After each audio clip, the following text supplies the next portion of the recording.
Hi friends, మనము ఈ రోజైతే కొబ్బరి పాలతో టీ ఎలా తయారు చేసుకోవాలో ఈ వీడియోలో చూసేద్దాం ఫ్రెండ్స్. మీకైతే కొబ్బరి పాలతో వీడియో ఎలా చేయాలో నేనైతే ఈ వీడియోలో చూపించబోతున్నాను. మనం చూసి నేర్చేసుకుందాం ఫ్రెండ్స్. ఎలా ఉంటుందో చూద్దాము. ఫస్ట్ అయితే ఇలా డికాషన్ అయితే కొంచెమే చాయ్ పత్తి వేసుకొని అయితే ఇలా డికాషన్ మసల పెట్టుకోవాలండి. ఇలా డికాషన్ అయితే మసల పెట్టుకొని మనమైతే కొబ్బరి పాలకు కావాల్సింది ఇలా కొబ్బరి పాలు అయితే తీసుకున్నాం ఫ్రెండ్స్. ఈ కొబ్బరి పాలు ఈ కొబ్బరి నుండి అయితే కొబ్బరి కొట్టినాం కదా, కొబ్బరి నుండి అయితే తీసిన పాలు అన్నమాట. ఈ కొబ్బరి పాలు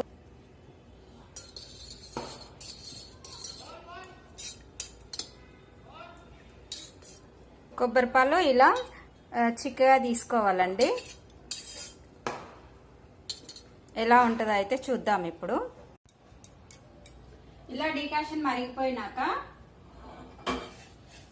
ఇలా స్ట్రైనర్ తోటి అయితే ఇలా వడగట్టుకోవాలి.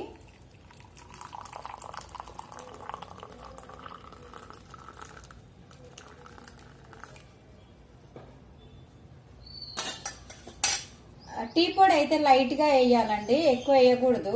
ఎందుకంటే ఇప్పుడు మన గేదె పాల కంటే ఇది కొబ్బరి పాలు కొంచెం సెన్సిటివ్ ఉంటాయి. మరగబెట్టొద్దు, టీ పాలని మరగబెడితే విరిగిపోతాయి. ఇప్పుడు ఇందులో డికాషన్ లో ఈ కొబ్బరి పాలు వేసేసుకోవాలి.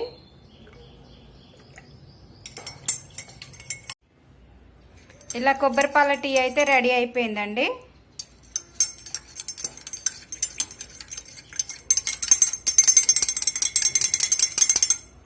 డికాషన్ పోసాం కదా, అంత చిక్కగా రాలేదు, కొంచెం పలచగా వచ్చింది. అంటే డికాషన్ ఎక్కువ పోసిన, పాలు తక్కువ పోసిన నేను.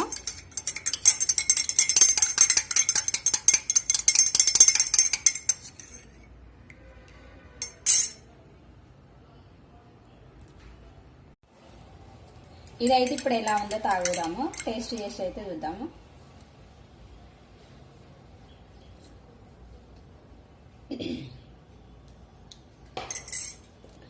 కొబ్బరి వాటర్ తాగినట్టు, వేడి కొబ్బరి వాటర్ తాగినట్టు ఉన్నాయండి.